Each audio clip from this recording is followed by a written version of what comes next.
Hi, this is Buffy Hamilton, and this is the latest installment of our Kindle program update. And I have just some quick clerical or record keeping updates to share with you today. The first thing that, if I could go back and do things over again, and I'd encourage you to do as you start with your Kindle or even Nook program, is to make sure that you print a copy of your digital receipts. And this sounds like common sense, but initially I thought it would just be sufficient to keep records with my documents that I created in Microsoft Word. However, I've come to realize that this is just a good record keeping practice, particularly when you need to submit all the receipts for your purchase orders that you've used to purchase your gift cards for buying the eBooks. So print them as you go along. Again, I know that sounds like common sense, but apparently I may be lacking in some of that. So print them as you go along and keep a copy for yourself. And then make an extra or print an extra if you need to for the bookkeeping department at your school or at the district office. I realize we're trying to be in a paperless world, but sometimes hard copies are needed. So just do it as you go along, and that will hopefully save you a little bit of time and energy down the road.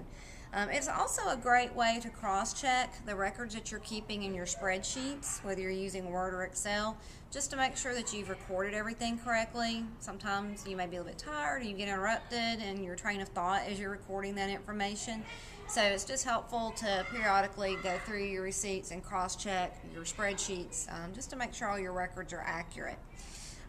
Another little tip that I wish now that I had done from the beginning that I really didn't think about until today is that as you're working, with your records, once you have used up your gift card or gotten it down to roughly $1 or so, you can go to your gift card service, in our case it's American Express, and check your balance.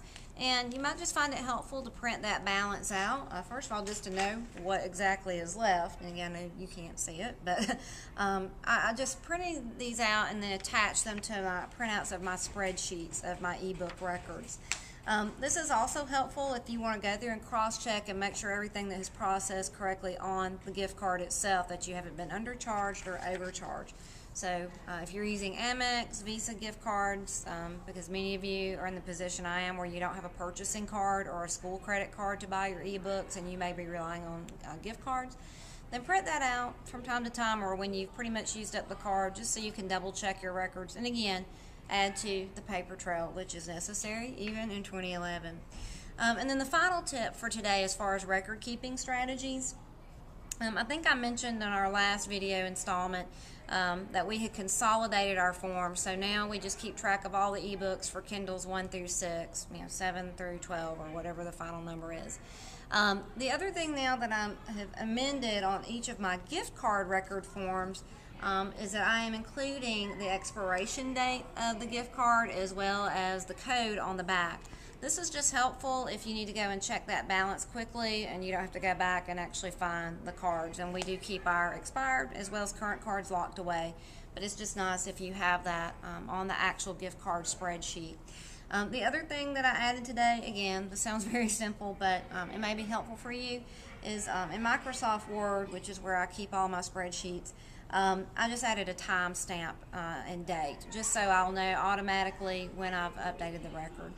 Again, these sound like common sense and sort of simple tips, but these are just some record keeping strategies that I'd like to share with you and suggest that you do from the get-go as we learn through trial and error in our journey to implement our e-readers. Thanks so much for watching our latest update, and we look forward to sharing more program news with you soon.